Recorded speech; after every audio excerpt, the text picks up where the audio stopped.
ദൈവത്തിൻ്റെ അതിപരിശുദ്ധമായ നാമം മഹത്വപ്പെടുമാറാകട്ടെ. മനോഹരമായ ഈ നല്ല സമയത്തിനായി ദൈവത്തെ അതിയായി സ്തുതിക്കുന്നു, സ്തോത്രം ചെയ്യുന്നു. സമാഗമന കൂടാരം എന്ന പഠന വിഷയത്തിൻ്റെ രണ്ടാമത്തെ എപ്പിസോഡിലേക്ക് എല്ലാവർക്കും സ്വാഗതം. കഴിഞ്ഞ എപ്പിസോഡിൽ നമുക്ക് രണ്ട് ഭാഗങ്ങൾ പഠിക്കാൻ തൊക്കണം ഇടവന്നു. ഒന്ന് സ്വർഗീയ സമാഗമന കൂടാരവും ഒപ്പം തന്നെ ഭൗതികമായ സമാഗമന കൂടാരം എന്നതിൻ്റെ ഒരു ബേസിക്കായിട്ടുള്ള അല്ലെങ്കിൽ അതിൻ്റെ വളരെ ആഴത്തിലില്ലെങ്കിൽ പോലും ചില കാര്യങ്ങളെ മനസ്സിലാക്കാൻ തൊക്കെ സാധിച്ചുവെന്ന് ഞാൻ വിശ്വസിക്കുകയാണ്.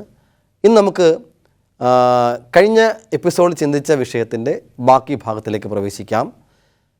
അതായത് സമാഗമന കൂടാരത്തിൻ്റെ രണ്ടാമത്തെ ഭാഗമായിട്ടുള്ള ഭൗതിക സമാഗമന കൂടാരം എന്ന വിഷയത്തിൻ്റെ അതിൻ്റെ ആഴത്തിലേക്കുള്ള കാര്യത്തിലേക്ക് നമുക്ക് ചിന്തിക്കാം. നമുക്കൊരു വാക്ക് പ്രാർത്ഥിക്കാം. കരുണയോടെ ഞങ്ങളെ സ്നേഹിക്കുന്ന വാഴ്ത്തപ്പെട്ട സ്വർഗീയനാഥ, മനോഹരമായ നല്ല സമയത്തിനായി കർത്താവിനെ സ്തുതിക്കുന്നു, മഹത്വപ്പെടുത്തുന്നു. അവിടുന്ന് നൽകി തന്നിരിക്കുന്ന ഈ നല്ല അവസരത്തിനായിട്ട് കർത്താവിനെ സ്തുതിക്കുന്നു പിതാവേ. ദൈവവേല ചെയ്യുവാനും അനേകരെ ദൈവത്തെങ്കിലേക്ക് നേടുവാനും അവിടുന്ന് ഞങ്ങളെ വിളിച്ചിരിക്കുന്ന കൃപയ്ക്കായി സ്തോത്രം. പലപ്പോഴും ഞങ്ങളിൽ പാപത്തിൻ്റെതായിട്ടുള്ള അനുസരണക്കേടിനായിട്ടുള്ള വിവിധ പാപത്തിൻ്റെ തീജ്വാലകളും ഒപ്പം വിത്തുകളൊക്കെയും വീണ് മുളയ്ക്കുമ്പോൾ ദൈവമേ, ഞങ്ങളതിനൊക്കെയും മുക്തി പ്രാപിച്ചുകൊണ്ട് നല്ല നിലവുമായി 30, 60, 100 മേനി വിളവെടുപ്പാണ്ടൊക്കെയാണ് ഞങ്ങളെ സഹായിക്കണമേ പിതാവേ. അങ്ങയുടെ രക്തത്താൽ ഞങ്ങളെ കഴുകി ശുദ്ധീകരിക്കണമേ. യേശു കർത്താവിന് നാം ചോദിക്കുമ്പോൾ ദയതോന്നി പ്രാർത്ഥന കേൾക്കണമേ. ആമേൻ. ദൈവം എല്ലാവരെയും അനുഗ്രഹിക്കട്ടെ. തുടർന്നുള്ള ക്ലാസ്സിലേക്ക് നമുക്ക് പ്രവേശിക്കാം. ഇന്ന് നമുക്കൊരു വാക്യം, മനോഹരമായൊരു വാക്യം വായിക്കേണ്ടതുണ്ട്. പുറപ്പാടിൻ്റെ പുസ്തകം 25-ാമത്തെ അധ്യായം അതിൻ്റെ 8-ാമത്തെ വാക്യം ഇങ്ങനെയാണ് കാണുന്നത്: ഞാൻ അവരുടെ നടുവിൽ വസിപ്പാൻ അവർ എനിക്കൊരു വിശുദ്ധ മന്ദിരം ഉണ്ടാക്കണം. മനോഹരമായൊരു വചനമാണ്. സമാഗമന കൂടാരത്തെക്കുറിച്ച് പറയുന്ന ദൈവത്തിൻ്റെ ആ വചനത്തിൽപ്പെട്ട അനുഗ്രഹിക്കപ്പെട്ട ഒരു വചനമാണ് ഇവിടെ പറയുന്നത്. ഞാൻ അവരുടെ നടുവിൽ വസിപ്പാൻ. ദൈവം മോശയോട് പറയുകയാണ്, ഞാൻ ഇസ്രായേൽ മക്കളുടെ നടുവിൽ വസിപ്പാൻ അവർ എനിക്കൊരു വിശുദ്ധ മന്ദിരം ഉണ്ടാക്കണം. പുറപ്പാടിൻ്റെ പുസ്തകം 25-ാമത്തെ അധ്യായം അതിൻ്റെ 8-ാമത്തെ വാക്യത്തിലാണ് നമുക്ക് ഈ ഭാഗം കാണുന്നത്. അപ്പോൾ ഞാൻ അവരുടെ നടുവിൽ വസിപ്പാൻ അവർ എനിക്കൊരു വിശുദ്ധ മന്ദിരം ഉണ്ടാക്കണം.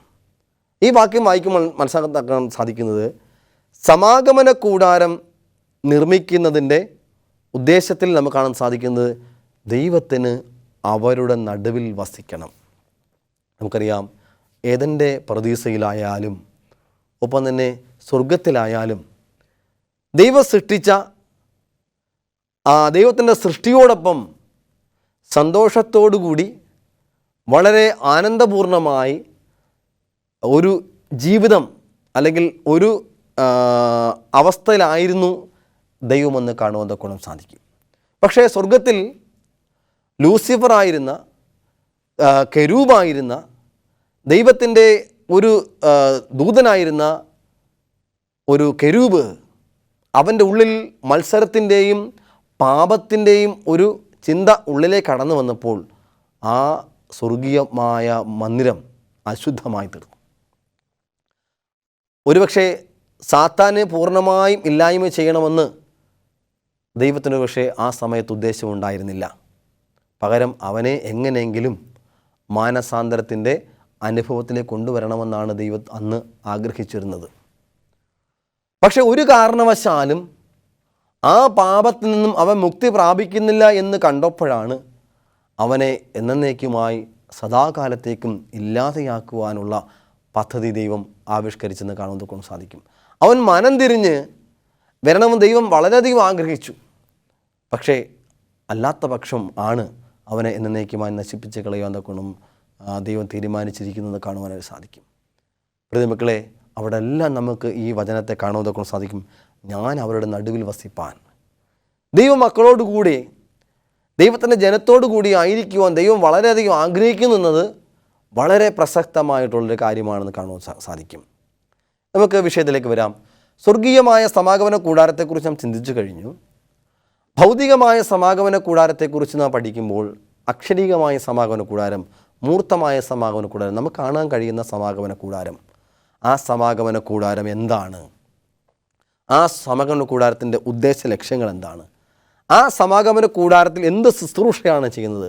ആരാണ് അവിടെ ശുശ്രൂഷ നടത്തുന്നത്? അല്ലെങ്കിൽ ആ ശുശ്രൂഷ നമുക്ക് എങ്ങനെയാണ്, നാമുമായി എങ്ങനെയാണ് ബന്ധപ്പെട്ട് കിടക്കുന്നത്? അല്ലെങ്കിൽ ഇസ്രായേൽ ജനവും എങ്ങനെയാണ് ബന്ധപ്പെട്ട് കിടക്കുന്നത്?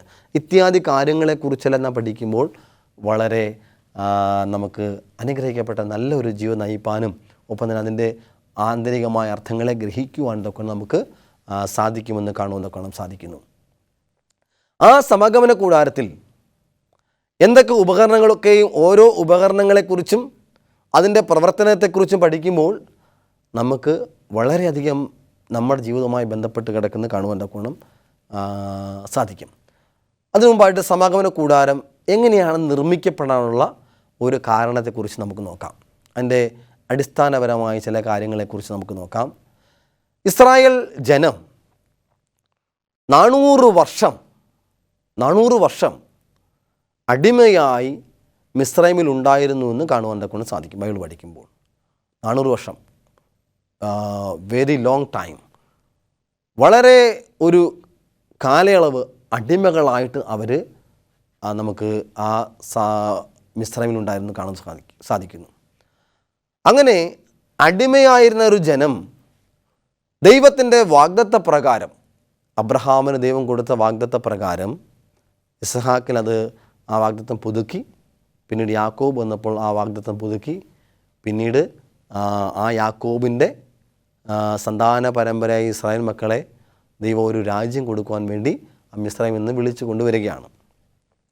അങ്ങനെ വിളിച്ചു കൊണ്ടുവരുന്ന വഴിയിൽ, അങ്ങനെ ആ മിസ്രൈം വിട്ടു പോരുന്ന സമയം മുതൽ അവിടെ നിന്ന് ഒരു 3 മാസ കാലയളവിൽ 3 മാസം കൊണ്ടാണ് അവർ സീനായി പർവ്വതത്തിലെത്തിയത്. അങ്ങനെ സമാഗമന കൂടാരത്തിൻ്റെ ആ ഒരു ബേസിക്കായിട്ട് നമ്മൾ പഠിക്കുമ്പോൾ 3 മാസം കൊണ്ട് അവർ സീനായി പർവ്വതത്തിൽ വരികയും ആ സീനായി പ്രദേശത്ത് അവർ പാളയമടിച്ച് ഏകദേശം 2 വർഷത്തോളം അവിടെ താമസിച്ചു. ആ 2 വർഷ കാലയളവിലാണ് ആ സമാഗമന കൂടാരത്തിൻ്റെ നിർമ്മിതി നടക്കുന്നത് കാണാൻ സാധിക്കുന്നു. അപ്പോൾ സമാഗമന കൂടാരം നിർമ്മിച്ചതിൻ്റെ ആ നിർമ്മിതിയുടെ കാലയളവ് എന്ന് പറയുന്നത് 2 വർഷമാണെന്ന് കാണുവാൻ കൊണ്ട് സാധിക്കും. ആ 2 വർഷം കഴിയുമ്പോഴാണ് ആ സമാഗമന കൂടാരം അവിടെ നിർമ്മിക്കുന്നത്. അപ്പോൾ 3 മാസം അവർ യാത്ര ചെയ്ത് വന്നു.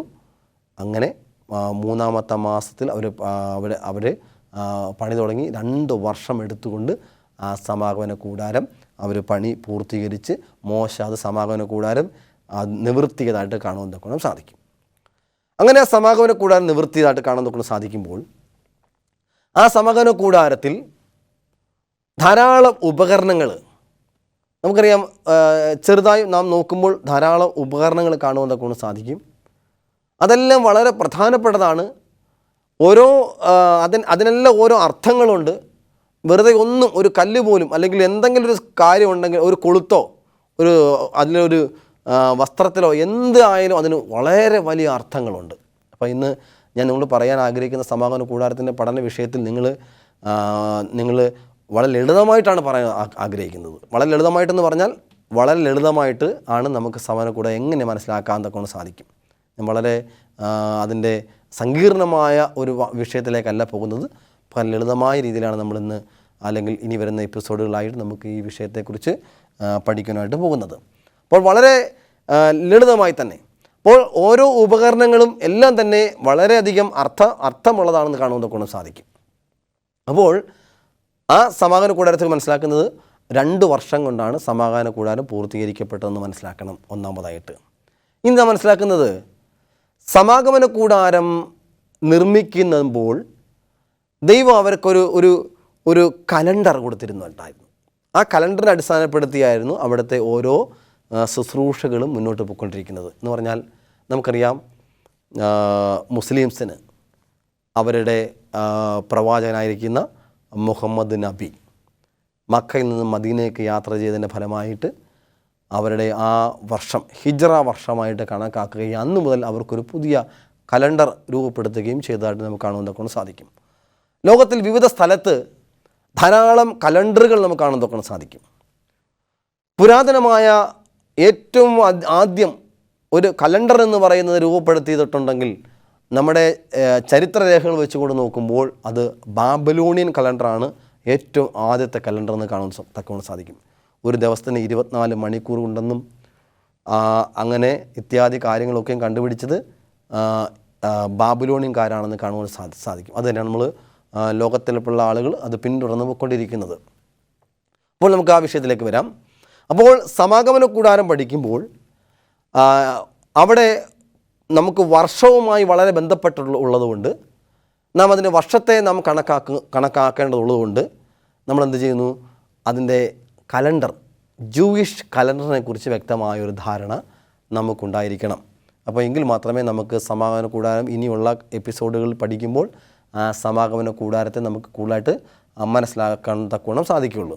അപ്പോൾ ജൂയിഷ് കലണ്ടർ നമ്മൾ വ്യക്തമായിട്ട് മനസ്സിലാക്കണം. ജൂയിഷ് കലണ്ടർ നമുക്കറിയാം, ലോക ചരിത്രത്തിൽ 2 തരം കലണ്ടറുകളാണ് നിലവിലുണ്ടായിരിക്കും, അല്ലെങ്കിൽ ഇപ്പോഴും നിലവിലുണ്ട്. 2 കലണ്ടറാണ് ഉള്ളത്.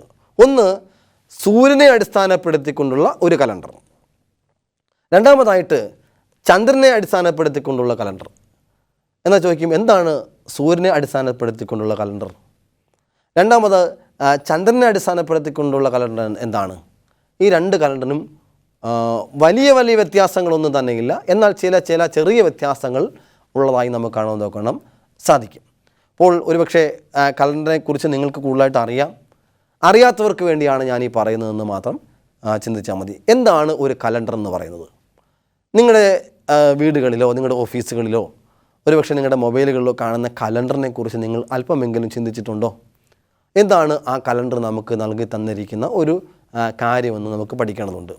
ഒന്നാണ് സൗര കലണ്ടർ എന്ന് പറയും.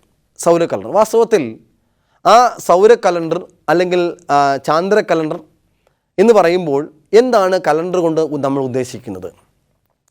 കലണ്ടർ കൊണ്ട് ഉദ്ദേശിക്കുന്നത് മറ്റൊന്നുമല്ല, ഓരോ ദിവസവും ഇങ്ങനെ കഴിഞ്ഞു പോവുകയാണ്. നമുക്ക് വാസ്തവത്തിൽ ദിവസങ്ങൾ മാറുന്നത് നമുക്ക് കാണുവാൻ സാധിക്കും. എങ്ങനെയാണ്? രാവിലെ പ്രഭാതം വരുമ്പോൾ സൂര്യൻ ഉദിച്ചു വരുന്നു. ഒരു പ്രത്യേക സമയം വരെയും അത് സൂര്യൻ ഇങ്ങനെ ഉദിച്ചു നിൽക്കുന്നു, ഉദിച്ചു വരുന്നു, പിന്നെ അത് മധ്യാഹ്നമാകുന്നു, പിന്നെ സന്ധ്യയായിട്ട് പിന്നെ ഇരുട്ടാകുന്നു. ഒരു പ്രത്യേക സമയം കഴിയുമ്പോൾ അത് വീണ്ടും എന്ത് ചെയ്യുന്നു? അത് വീണ്ടും ഉദിച്ചു വരുന്നു. അപ്പം ദിവസം അങ്ങനെ മാറിപ്പോകുന്നു. ഒരുപക്ഷെ സമയം നമ്മുടെ കയ്യിലില്ലെങ്കിൽ, സമയം നോക്കാനുള്ള ഒരു സൂചികയോ ഒന്നും നമ്മുടെ കയ്യിലില്ലെങ്കിൽ നമുക്ക് കാണാൻ കഴിയുന്ന ഒരു മാറ്റം എന്ന് പറയുന്നത് ഈ ഒരു സൂര്യൻ ഇങ്ങനെ മാറി വരുന്നതാണെന്ന് കാണാൻ സാധിക്കും. അപ്പോൾ സൂര്യൻ ഇങ്ങനെ മാറി വരുന്നത് കാണുന്നതൊക്കെ സാധിക്കുമ്പോഴാണ് നമുക്കൊരു മാറ്റം സംഭവിക്കുന്നത്. അപ്പം അതിനെ ഒരു 12 വിഭാഗിച്ചൊരു സമയമായിട്ട് മാറ്റുന്നത് അത് ബാബിലോണിയൻകാരാണെന്ന് നമുക്ക് മനസ്സിലാക്കാൻ സാധിക്കും. അപ്പം അവർ നമുക്ക് പഠിച്ചു കഴിഞ്ഞ് ബാബിലോണിയൻകാരാണ് ആ ഒരു സമയക്രമത്തെ, അല്ലെങ്കിൽ സൂര്യൻ ഉദിച്ച് തിരികെ നമ്മൾ വീണ്ടും ഒരു ഉദയത്തിലേക്ക് വരുമ്പോൾ അതിനെ 12 മണിക്കൂറുകളായിട്ട് ഡിവൈഡ് ചെയ്ത് വെച്ചിരിക്കുന്ന, അത് തുടക്കം ഒരു ചരിത്രപരമായിട്ടാണ് ഞാൻ പറയുന്നത്, ചരിത്രപരമായിട്ട് ബാബിലോണിയൻകാരാണെന്ന് നമുക്ക് മനസ്സിലാക്കാൻ സാധിക്കും. അപ്പോൾ അതിനെ 12 വിഭാഗങ്ങളായിട്ട് മാറ്റി, അതിന് 1 മണിക്കൂർ എന്ന് പറഞ്ഞ് 12 മണിക്കൂറായിട്ട് വിഭജിച്ചതായിട്ട് കാണാൻ സാധിക്കുന്നു. അങ്ങനെ വിഭജിച്ച് വെച്ചിരിക്കുന്ന ദിവസം ഓരോ ദിവസവും ഇങ്ങനെ മാറി പോകുന്നു. പക്ഷെ അത് എത്ര ദിവസമാണെന്ന് നമുക്കറിയുന്നില്ല, എത്ര രീതിയാണെന്ന് കാണുന്നില്ല നമുക്ക്. പക്ഷെ അങ്ങനെ ദിവസം പോയിക്കൊണ്ടിരിക്കുകയാണ്. പക്ഷേ എങ്കിൽ പോലും അതിനകത്തൊരു ഡീവിയേഷൻ നമുക്ക് കാണാൻ സാധിക്കുന്നത് 7 ദിവസം കഴിയുമ്പോൾ ഒരാഴ്ച പിന്നിടുന്നു.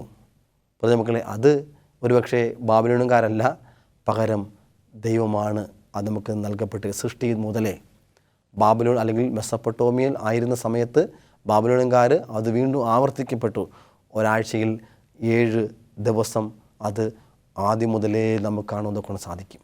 അപ്പോൾ ആ ദിവസം സൂര്യന ഉദയം ചെയ്തു പിന്നീട് ഉദയത്തിലേക്ക് വരുന്ന ആ ഒരു ദിവസം പിന്നിട്ട് 7 ദിവസം കഴിയുന്നു, ഒരാഴ്ച പിന്നിട്ട് പോകുന്നു. അങ്ങനെ ആഴ്ചകൾ ഇങ്ങനെ മാറിപ്പോയിക്കൊണ്ടിരിക്കുകയാണ്. ആഴ്ചകൾ ഇങ്ങനെ മാറിപ്പോയിക്കൊണ്ടിരിക്കുമ്പോൾ രണ്ടാമതായി വരുന്നത് എന്താണ്? മാസമാണ്. അപ്പോൾ അവർ ചന്ദ്രനിലേക്ക് നോക്കാൻ തൊക്കെ സാധിച്ചു. അപ്പം സൂര്യനെ അടിസ്ഥാനപ്പെടുത്തിക്കൊണ്ട് ദിവസങ്ങൾ ഇങ്ങനെ മാറുന്നു. ഒപ്പം തന്നെ ചന്ദ്രനെ നോക്കുമ്പോൾ 28 29 ദിവസം കഴിയുമ്പോൾ ചന്ദ്രൻ എന്ത് ചെയ്യുന്നു? ഒരു പൗർണമിയും ഒപ്പം തന്നെ ഒരു അമാവാസിയും വരുമ്പോൾ അപ്പം ഈ പറയുന്ന ദിവസം 29 28 ദിവസം ഇങ്ങനെ മാറി മാറി വരുന്നതായിട്ട് അവർ കണ്ടുപിടിച്ചു. അപ്പോൾ പുരാതനത്തിലുള്ള ആളുകളൊക്കെ ഇത് നിരീക്ഷിച്ച് മനസ്സിലാക്കിയിരുന്ന കാണാൻ നോക്കാൻ സാധിക്കും. അങ്ങനെ വരുമ്പോൾ ഇത് മാസമായി കണക്കാക്കാം. അപ്പോൾ ഇങ്ങനെ മാസം കണക്കാക്കി വരുമ്പോൾ പിന്നെ എങ്ങനെയാണ് വീണ്ടും അതിനെ മുന്നോട്ട് പോയിക്കൊണ്ടിരിക്കുമ്പോൾ ഇങ്ങനെ വീണ്ടും വീണ്ടും പോയിക്കൊണ്ടിരിക്കുമ്പോൾ എന്താണ് നമുക്ക് കാണുന്നത്? നമ്മൾ താമസിക്കുന്ന നമ്മൾ ജീവിക്കുന്ന 4 ഋതുക്കൾ ഇങ്ങനെ മാറി മാറി വരുന്നു. എന്താണ് ഋതുക്കൾ? നമുക്കറിയാം, ശീതകാലം, വർഷകാലം എന്ന് പറയുന്ന ആ 4 ഋതുക്കൾ ഇങ്ങനെ മാറി മാറി വരുന്നു. അപ്പോൾ 365 ദിവസം കഴിയുമ്പോൾ ഈ പറയുന്ന 4 ഋതുക്കൾ മാറി മാറി വരുന്നു. അപ്പോൾ ഒരു വർഷമായിട്ട് വരുന്നു. മക്കളെ, അങ്ങനെ ആണ് കലണ്ടറിൻ്റെ ഉത്ഭവം എന്ന് ഞാൻ പറയുകയാണ്. അപ്പം ഈ പറയുന്ന ആ സൂര്യനെ അടിസ്ഥാനപ്പെടുത്തിക്കൊണ്ടുള്ള കലണ്ടറും ഒപ്പം ചന്ദ്രനെ അടിസ്ഥാനപ്പെടുത്തി കലണ്ടറും. അപ്പോൾ ചന്ദ്രനെ അടിസ്ഥാനപ്പെടുത്തിക്കൊണ്ടിരിക്കുന്നതെന്ന് പറയുന്നത് അവർ ഓരോ മാസവും ഇങ്ങനെ എണ്ണി വരുമ്പോൾ ചന്ദ്രൻ നോക്കുമ്പോൾ ഓരോ മാസം എണ്ണി വരുമ്പോൾ 12 മാസം കഴിയുമ്പോൾ ആ പറയുന്ന ഋതുക്കൾ ഒന്നും കൂടെ ആവർത്തിക്കും. പിന്നീട് സൂര്യനെ നോക്കുന്നവരെന്ത് ചെയ്യുന്നു? സൂര്യൻ നോക്കും 365 ദിവസങ്ങൾ കഴിയുമ്പോൾ 12 മാസങ്ങൾ ആവർത്തിക്കപ്പെടുന്നു, ഋതുക്കൾ ആവർത്തിക്കപ്പെടുന്നു. അങ്ങനെ സൂര്യൻ നോക്കുന്ന ഒരു കൂട്ടർ, ചന്ദ്രൻ നോക്കുന്ന ഒരു കൂട്ടർ. അപ്പോൾ സൂര്യനെയും ചന്ദ്രൻ നോക്കി ഇങ്ങനെ മാറുന്ന അല്ലെങ്കിൽ ദിവസത്തെ കണക്കാക്കുന്നു, അല്ലെങ്കിൽ വർഷത്തെ കണക്കാക്കുന്നു. അപ്പോൾ നാം മനസ്സിലാക്കേണ്ട കാര്യം എന്ന് പറയുന്നത് ഈ 2 കലണ്ടറിനെ അടിസ്ഥാനപ്പെടുത്തിയ രണ്ടും തത്വത്തിൽ ഒന്ന് തന്നെയാണ്. പക്ഷേ അവരുടെ വർഷ ആരംഭം എന്ന് പറയുന്നത് ഈ പറയുന്ന 13 അല്ലെങ്കിൽ 12 മാസം കഴിയുമ്പോൾ, ആ ഋതുക്കൾ കഴിഞ്ഞ് കഴിയുമ്പോൾ അടുത്ത ഋതുവിൻ്റെ തുടക്കത്തിൽ ഒരു പുതിയ വർഷത്തിലേക്ക് പ്രവേശിക്കണം. അപ്പോൾ 4 ഋതുക്കൾ ഇങ്ങനെ മാറി വരുന്നു. വാസ്തവത്തിൽ കലണ്ടർ എന്ന് പറയുന്നത് മറ്റൊന്നുമല്ല, ആ 4 ഋതുക്കൾ മാറി വരുന്നു എന്ന് മാത്രമേ ഉള്ളൂ. 4 ഋതുക്കൾ മാറി വരുന്നു. അപ്പോൾ ആ 4 ഋതുക്കൾ മാറി വരുന്നതാണ് വാസ്തവത്തിൽ കലണ്ടർ എന്ന് പറയുന്നത്. ഒരു വർഷം എന്ന് പറയുന്നത് നമ്മൾ പ്രകൃതി നോക്കുന്ന സമയത്ത് നമുക്ക് ലഭിക്കുന്ന 4 ഋതുക്കൾ, എപ്പോഴും 4 ഋതുക്കൾ ഇങ്ങനെ മാറി വീണ്ടും ആവർത്തിച്ച് വരുന്നു. അത് തന്നെയാണ് വാസ്തവത്തിൽ കലണ്ടർ എന്ന് പറയുന്നത്. അപ്പം യഹൂദന്മാരെ സംബന്ധിച്ച് ദൈവം ഈ സമാഗമന കൂടാരം നിർമ്മിക്കുന്ന സമയമായപ്പോഴത്തേക്കും അവരുടെ ആബീബ് മാസം 14-ാം തീയതി അവരവിടെ യാത്ര ചെയ്തപ്പോൾ സമയത്ത് അത് അവരെ ഇറങ്ങുന്ന സമയം 1-ാം ദിവസമായി കണക്കാക്കി അവിടുന്ന് 14-ാം ദിവസം എത്തി. അങ്ങനെ അവർ പുതിയ ഒരു കലണ്ടറിലേക്ക് രൂപപ്പെടുത്തി കാണാൻ തക്കവണ്ണം സാധിക്കുന്നു. അത് കലണ്ടറും ഇതുമായി ബന്ധപ്പെട്ട ചില കാര്യമാണ് എന്ന് ഞാൻ പറഞ്ഞത്. അടിസ്ഥാനപരമായിട്ട് നാം ഇതിനെക്കുറിച്ച് മനസ്സിലാക്കുമ്പോൾ ഈ കലണ്ടറിനെ കുറിച്ച് കൂടി നാം പഠിക്കണം. എങ്കിൽ മാത്രമേ ആ സമാഗമന കൂടാരത്തിൻ്റെ പഠനം നമുക്ക് പൂർത്തിയായി തീരുകയുള്ളൂ. കാരണം ഇനി വരുന്ന ഉത്സവങ്ങൾ, യാഗകർമാദികളെല്ലാം തന്നെ ഈ കലണ്ടറുമായി ബന്ധപ്പെട്ട് കിടക്കുന്നതാണ്. ആ കലണ്ടർ എന്താണ്? സമാഗമന കൂടാരവുമായി വളരെയധികം ബന്ധമുണ്ട്. അത് രക്ഷാപദ്ധതിയുമായി വളരെയധികം ബന്ധമുണ്ട്. അപ്പോൾ നാം മനസ്സിലാക്കണം, ആ വർഷം എന്താണ്? രക്ഷാപദ്ധതിയും ബന്ധമുണ്ട്. കർത്താവ് യേശു ക്രിസ്തുവിൻ്റെ ആ പ്രവചനം നിറവേറ്റണമെങ്കിൽ യഹൂദ കലണ്ടർ നാം പഠിച്ചിരിക്കണം എന്ന് പറഞ്ഞ് എന്ന് കരുതി അതിനെ വളരെ വലിയ വിഷയത്തിലേക്ക് പോകേണ്ട കാര്യമില്ല. സിമ്പിളാണ്, പഠിക്കാൻ വളരെ സിമ്പിളാണ്. ആ യഹൂദ കലണ്ടറെ കുറിച്ച് പഠിക്കുമ്പോൾ വളരെ സിമ്പിളായി നമുക്ക് മനസ്സിലാക്കാൻ നോക്കണം സാധിക്കും. അപ്പോൾ അതുകൊണ്ട് ആ യഹൂദ കലണ്ടറെ കുറിച്ച് പഠിക്കുന്നത് ഇത്രമാത്രം ഓർത്തിരുന്നാൽ മതി. അങ്ങനെ ചന്ദ്രനെ ഫോളോ ചെയ്തുകൊണ്ട് ഇസ്രായേൽ മക്കൾ അന്ന് മുതൽ ഒരു പുതിയ കലണ്ടർ ആരംഭിച്ചു. ജൂതവർഷം, യഹൂദ വർഷം എന്നറിയപ്പെടുന്ന വർഷം അവിടുന്ന് ആരംഭിച്ചതായിട്ട് നമുക്ക് കാണാൻ നോക്കാൻ സാധിക്കും. അതിന് പിന്നീട് പല വ്യത്യാസങ്ങളുണ്ട്. അത് നമുക്കിപ്പോൾ തുടർന്ന് നമുക്ക് വീണ്ടും പഠിക്കാം. എങ്കിലും ഇത് ഇത്രയും മാത്രം ഓർത്താൽ മതി. അല്ലെങ്കിൽ 2 വർഷം കൊണ്ടാണ് സമാഗമന കൂടാരം പണിത് പൂർത്തീകരിച്ച് മോശ അത് നിവർത്തിയത്. പിന്നീട് ഒരു പുതിയ, അതിനോടൊപ്പം തന്നെ സമാഗമന കൂടാരം നിർമ്മിക്കുന്നതോടൊപ്പം തന്നെ ഒരു പുതിയ കലണ്ടറും പുതിയ ഒരു വർഷത്തിലേക്ക്, അല്ലെങ്കിൽ ഒരു വർഷത്തിൻ്റെ തുടക്കമായിട്ട് നമുക്കറിയാം, കേരളത്തിൽ കൊല്ലവർഷം എന്ന് പറയുന്ന ഒരു വർഷം ആരംഭമുണ്ട്. കൊല്ലവർഷം എന്ന് പറഞ്ഞാൽ കേരളത്തിൻ്റെ കേരളപ്പിറവിയോട് ബന്ധപ്പെട്ട് ഒരു പുതിയ വർഷം ആരംഭിച്ചതായിട്ട് നമുക്ക് കാണാൻ സാധിക്കുന്നു. അപ്പോൾ എന്താണ്? നമുക്കൊരു കൊല്ലവർഷം ആരംഭിച്ചു എന്ന് പറഞ്ഞാൽ നമുക്കതുപോലെ യഹൂദന്മാർക്ക് ഒരു വർഷം ആരംഭിച്ചു. അതും ഈ പറയുന്ന യഹൂദന്മാരുടെ ജീവിതമായിട്ട് ബന്ധപ്പെട്ട് വളരെയധികം അഭേദ്യമായി ബന്ധം പുലർത്തി കിടക്കുന്ന ഒന്നാണെന്ന് കാണുന്ന സാധിക്കുന്നു. അപ്പം ഭൗതികമായ സമാഗമന കൂടാരത്തിൽ നാം മനസ്സിലാക്കേണ്ട കാര്യം എന്ന് പറയുന്നത്, അതിന് അടിസ്ഥാനപരമായ കാര്യം മനസ്സിലാക്കണം. സമാഗമന കൂടാരം 2 വർഷങ്ങൾ കൊണ്ടാണ് പൂർത്തീകരിച്ചത്. ഒപ്പം തന്നെ സമാഗമന കൂടാരം നിർമ്മിക്കുന്നതോടൊപ്പം തന്നെ ഒരു പുതിയ വർഷവും ആരംഭിച്ചിരിക്കുന്നു എന്ന് കാണുന്നതൊക്കെ സാധിക്കും. പുതിയ വർഷം ആരംഭിച്ചിരിക്കുന്നു. അപ്പം കലണ്ടറുമായി ബന്ധപ്പെട്ട് പഠിക്കുന്നത് സൂര്യനെ അടിസ്ഥാനപ്പെടുത്തി ഉണ്ടാകുന്ന സൗര കലണ്ടറും ചന്ദ്രനെ അടിസ്ഥാനപ്പെടുത്തിക്കൊണ്ടുള്ള ചാന്ദ്ര കലണ്ടറും ലോകത്തിൽ നിലവിലുണ്ട് എന്ന് മനസ്സിലാക്കണം. യഹൂദന്മാർ ഫോളോ ചെയ്യുന്നത് ചന്ദ്രൻ നോക്കിക്കൊണ്ടാണ്. കാരണം അവരുടെ അമാവാസിയും ഒപ്പം തന്നെ അല്ലെങ്കിൽ മറ്റൊരു അമാവാസിയും പൗർണമിയും വെച്ചുകൊണ്ടാണ്. അതുകൊണ്ടാണ് അമാവാസി തോറും ശബത്ത് തോറും ജനം എൻ്റെ അടുക്കൽ നമസ്കരിക്കാൻ വരുമെന്ന് യെശയ്യാവിൻ്റെ പ്രവചനത്തിൽ പറയാനുള്ള കാരണം എന്ന് പറയുന്നത്, ഈ അമാവാസിയിലാണ് യഹൂദന്മാർ ഒരു മാസം ആരംഭമായിട്ട്, അല്ലെങ്കിൽ അമാവാസി കഴിഞ്ഞതിന് ശേഷം വരുന്ന ആ ഒരു ചന്ദ്രക്കല കാണുമ്പോഴാണ് ഒരു മാസത്തിൻ്റെ തുടക്കമായിട്ട് അവർ കണക്കാക്കുന്നത്. അങ്ങനെ ഒരു പൗർണമി എത്തി, പിന്നീട് അത് മാറി, അത് പിന്നെ തിരിച്ച് അവർ അമാവാസിയിൽ എത്തുമ്പോഴാണ് അവർ മാസമായിട്ട് കണക്കാക്കുന്നത്.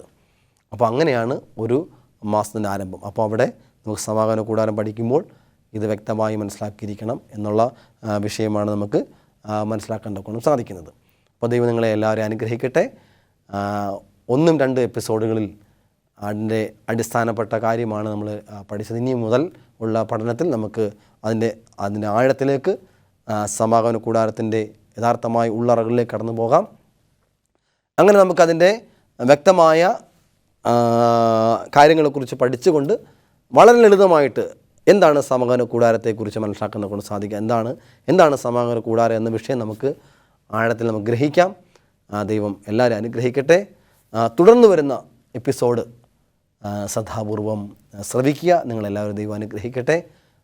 സമാഗമന കൂടാരം എന്ന് പറയുന്ന വിഷയം പഠിച്ച് അതിനുള്ളിലുള്ള അർത്ഥത്തെ മനസ്സിലാക്കി നല്ലൊരു വിശുദ്ധ ജീവൻ നയിപ്പാനായിട്ട് ദൈവം നമ്മെല്ലാവരെയും സഹായിക്കുമാറാകട്ടെ എന്ന് ആത്മാർത്ഥമായി പ്രാർത്ഥിക്കുന്നു. അതുകൊണ്ട് അത് ലളിതമായി മനസ്സിലാക്കാൻ ശ്രമിക്കുക. അതിൻ്റെ വലിയ കോംപ്ലിക്കേഷൻ അല്ലെങ്കിൽ സങ്കീർണമായ അവസ്ഥയിലേക്ക് പോകാതെ ലളിതമായി ചിന്തിക്കുക. എന്താണ് സമാഗമന കൂടാരം? എന്നാൽ ലളിതമായ ചിന്തയിലേക്ക് നമുക്ക് കടന്നു പോകാം. എങ്കിൽ മാത്രമേ നമുക്ക് മനസ്സിലാക്കാൻ നോക്കാൻ സാധിക്കുകയുള്ളൂ. അതിൻ്റെ ഒരുപാട് വശങ്ങളിലേക്ക് പോയാൽ നമുക്ക് ഒരുപക്ഷെ പെട്ടെന്ന് മനസ്സിലാക്കാൻ നോക്കാൻ സാധിക്കില്ലാത്തതുകൊണ്ട് ഇവിടെ ലളിതമായ രീതിയിലാണ് നമ്മളതിനെ പഠിക്കാനായിട്ട് ആഗ്രഹിക്കുന്നത്. ദൈവം നമ്മെ എല്ലാവരും അനുഗ്രഹിക്കട്ടെ. നമ്മൾ 2 എപ്പിസോഡുകളിൽ പഠിച്ചിരിക്കുന്ന കാര്യം മാത്രം ഓർക്കുക. സ്വർഗത്തിലൊരു സമാഗമന കൂടാരമുണ്ട്, ഭൗതികമായ സമാഗമന കൂടാരമുണ്ട്. ആ ഭൗതികമായ സമാഗമന കൂടാരം 2 വർഷം കൊണ്ടാണ് നിർമ്മിക്കപ്പെട്ടത്. ഒപ്പം തന്നെ ആ സമാഗമന കൂടാരം നിർമ്മിച്ചതിൻ്റെ അതിനോടനുബന്ധിച്ച് തന്നെ യഹൂദന്മാർ ഒരു പുതിയ കലണ്ടറും അല്ലെങ്കിൽ ഒരു പുതിയ വർഷം അവർക്ക് തുടങ്ങി. അതാണ് യഹൂദന്മാർ ഇപ്പോഴും ഫോളോ ചെയ്യുന്ന ജൂയിഷ് കലണ്ടർ പ്രകാരമാണ് അവരെന്നും ഫോളോ ചെയ്യുന്നത്. അവിടെയാണ് ദൈവത്തിൻ്റെ ഉത്സവങ്ങളൊക്കെയും കടന്നു വരുന്നത്. ആ ഉത്സവവും പുതിയ നിയമത്തിൻ്റെ കർത്താവ് യേശു ക്രിസ്തുവിന്റെ പ്രവർത്തനവുമായിട്ട് വളരെയധികം ബന്ധപ്പെട്ട് കിടക്കുന്നു. നമുക്ക് തുടർന്ന് ആ വരുന്ന എപ്പിസോഡിൽ നമുക്കത് പഠിക്കാം. ഇപ്പോൾ നിർത്തുന്നു. ദൈവം എല്ലാവരും അനുഗ്രഹിക്കുമാറാകട്ടെ. ആമേൻ. നമുക്കൊരൊക്കെ പ്രാർത്ഥിക്കാം. കരുണയോടെ ഞങ്ങളെ സ്നേഹിക്കുന്ന വാഴ്ത്തപ്പെട്ട സ്വർഗീയ നാഥ, ഇത്രയും നേരം ദൈവത്തിൻ്റെ മാറ്റുന്നത് വചനം പഠിക്കുവാൻ ദൈവം സഹായിച്ച കൃപയ്ക്കായി സ്തുതിക്കുന്നു. പഠനം ശ്രദ്ധിച്ചുകൊണ്ടിരുന്ന എല്ലാവരും ദൈവം തുടർന്നുള്ള എപ്പിസോഡുകൾ കാണുവാനും അതിനെക്കുറിച്ച് പഠിക്കുവാൻ ദൈവം അവരെ സഹായിക്കും. സകല മാനവമുഖത്തും യേശു കർത്താവ് നാം ചോദിക്കുമ്പോൾ ദൈവം ഈ പ്രാർത്ഥന ദൈവം എല്ലാവരും അനുഗ്രഹിക്കുമാറാകട്ടെ.